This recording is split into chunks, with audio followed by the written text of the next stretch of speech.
Welcome back. Today we're wading into some really challenging material. Not neat histories, not complete records. No, definitely not. We're looking at narrative fragments, basically.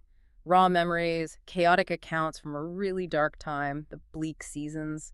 And our goal here is to try and make sense of it all, focusing on survival, the intense infighting, and, well, the very unreliable narrator at the heart of it. We're diving into the world of Dejagor, Tylios. Treating it almost like a historical deep dive, right? But the key, the absolute key, is understanding who's writing this. It's Murgen, the Standardbearer, keeping the Annals. And Murgen's starting point Well, is rough. He only got the job because Croaker, the previous analyst, was thought to be dead. right. And on top of that, he's carrying this huge burden, this shame, because he lost the actual company standard in battle. Exactly. So the person recording the history already feels like a failure. Militarily, historically. It colors everything from the get-go. And the history itself is fragile. He even mentions that his earlier writings were attacked, right? Yeah. Turned into... Just blackened fragments crumbling between my fingers. That's the quote. It's incredibly potent. Wow. The physical state of the record mirrors the psychological state of the recorder. It's a perfect, if grim, metaphor. Okay, so let's talk about the recorder himself. Yeah. Murgen's condition. It's not just trauma. It's magical, medical, these involuntary time spares. Yeah, it's really unique and terrifying in the source. He falls back in time, often right into the thick of the siege of Dejagor, which he's trying to record. And it's not just remembering, is it? He experiences it. That's right. Sometimes he describes himself as a disembodied voice, like he's giving a tour of his own past trauma. It's bizarre. A spectator to his own suffering. Exactly. And sometimes he comes back with knowledge he shouldn't have, like knowing about specific grove or future events almost. It suggests, well, it suggests something more than just memory, maybe manipulation. That's deeply unsettling. A historian whose own timeline is fracturing, making the past constantly intrude on the present. And while he's dealing with that internal chaos, the external reality in Dejagor is just appalling. He calls it a stinking burg, laid out like a sand table, besieged. The descriptions are brutal. They really are. The source paints this picture of these long mounds radiating from the city walls. Filled with corpses. Stacked like cordwood, yeah. And the gases from decomposition would build up and sometimes just burst the mounds open. Oh, God.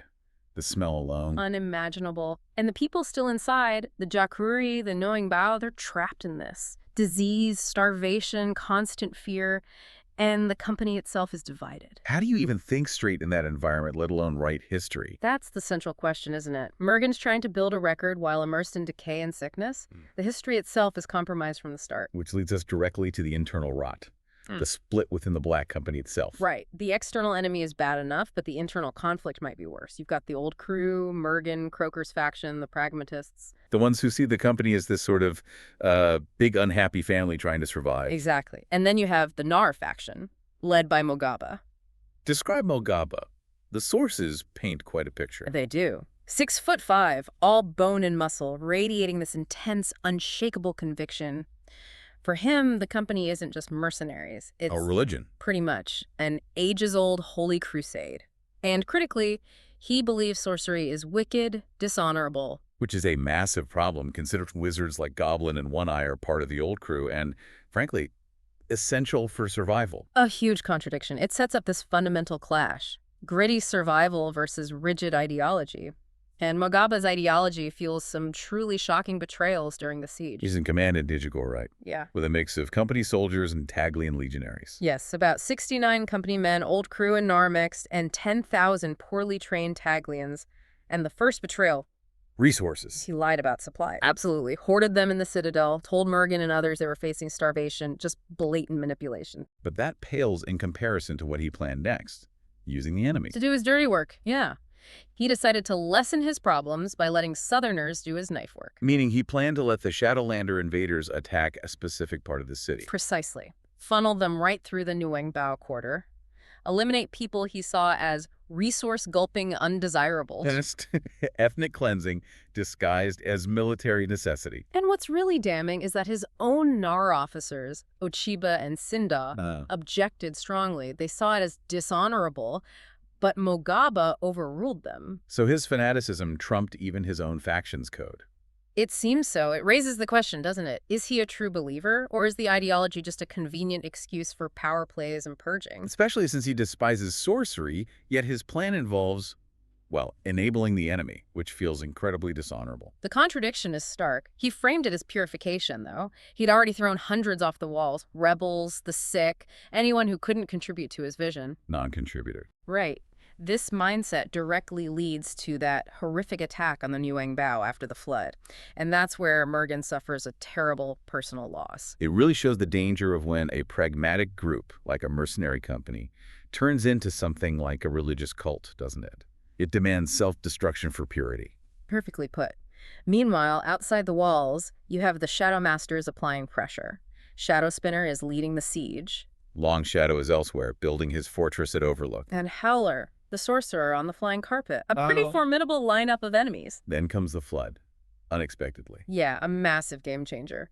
Mugaba's enemies fled the plain, turning the area into this vast, shallow lake. The world's widest moat, the source calls it. Isolating the city completely. Right. The water comes up to about 8 feet below the ramparts. It pushes the external besiegers back, but ironically, it frees Mugaba up to focus entirely on his internal enemies, his purges. And speaking of Mugaba's internal focus, this connects to those cult activities, the deceivers. Yes, the Red Hands. Worshippers of Kina, the goddess of decay and corruption. Kina. Wasn't she created by the good guys, the Lords of Light, but then went rogue? That's the lore, yes. Grew too powerful, embraced decay. Her followers want to wake her from this eternal sleep or dream. And this is where Mugaba's hypocrisy just goes off the charts. How so? Murgen personally witnesses Mugaba and his lieutenant Ochiba performing rituals in the Citadel. Rituals involving Human sacrifices. To a grotesque statue of Kina, 4 arms, 6 breasts. Wait, Mugaba, the man preaching honor, despising sorcery, is sacrificing people to a goddess of decay. Exactly. It blows the whole Holy Crusade thing wide open, doesn't it? It suggests the Nar faction is serving something much darker than just military tradition. A dark god, basically. He's not just trying to survive, he's trying to appease this entity. It seems that way, but despite all this internal darkness and Mugaba's control, the siege doesn't end because of him. It ends suddenly, from the outside. A lady returns, her power's back. And there are rumors. Yeah. Rumors that she might actually be Kina incarnate. Wow. Okay, so the goddess Mugaba is maybe sacrificing to, might be the person about to break his siege. Absolutely. That's twisted. Incredibly twisted. She leads this small, elite Team Blade, Swan, Mather mention. They infiltrate the Shadow Master camp. And assassinate Shadow Spinner. Just like that. A clean, audacious strike, and the siege collapses. Digigor is free, but the chaos isn't over. Not by a long shot.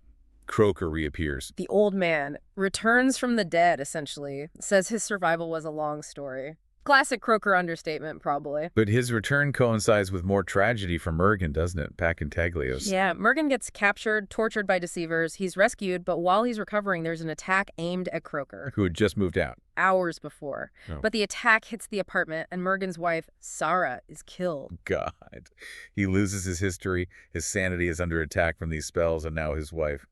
All tangled up in this awful war. His whole world is just collapsing, and he needs answers. He needs proof about Mugaba. Which leads to using smoke, the comatose wizard. Desperate times, desperate measures. He uses smoke somehow to gain psychic insight into the recent past, like a magical surveillance playback. And confirms Mugaba met secretly with Howler and another figure, Narayan Singh. Cementing the depth of the betrayal. Using a comatose wizard as your primary source, that tells you how broken the situation is. So the treachery is confirmed, but Croaker's back, and he's different.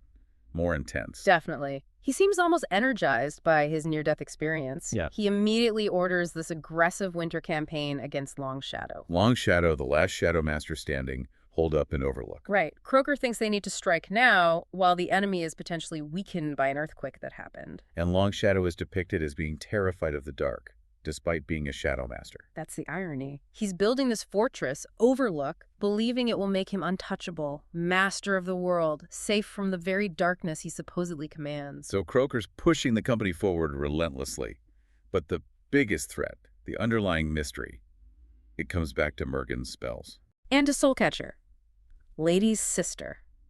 Long presumed dead. Murgen has a vision of her. A vivid one. She's described as even more beautiful, more powerful than Lady or Long Shadow. And she looks right at him, and winks. Says she's playing. Playing. That one word changes everything. It implies, well, it strongly suggests she was the disembodied voice Murgen heard during his time spells. She was manipulating his perception of time, guiding him, tormenting him. That's the theory. Using him to track the company, maybe influence events. The appearance of a white crow feather her signature tied to her albino crow, and the missing Widowmaker armor seems to confirm she's back and involved. So this entire period, the Bleak Seasons, the siege, the betrayals, it might all just be part of a game played by an immortal entity. A game between powerful ancient siblings, perhaps, with the Black Company and Murgen caught right in the middle. How does Murgen even respond to that?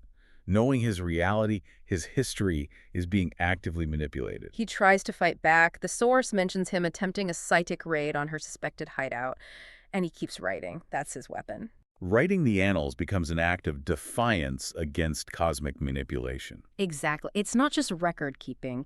It's trying to assert some kind of truth in a reality that feels like it's being treated as a plaything. So when we look back at this whole period, the Bleak Seasons, the main takeaway isn't just about surviving battles, is it?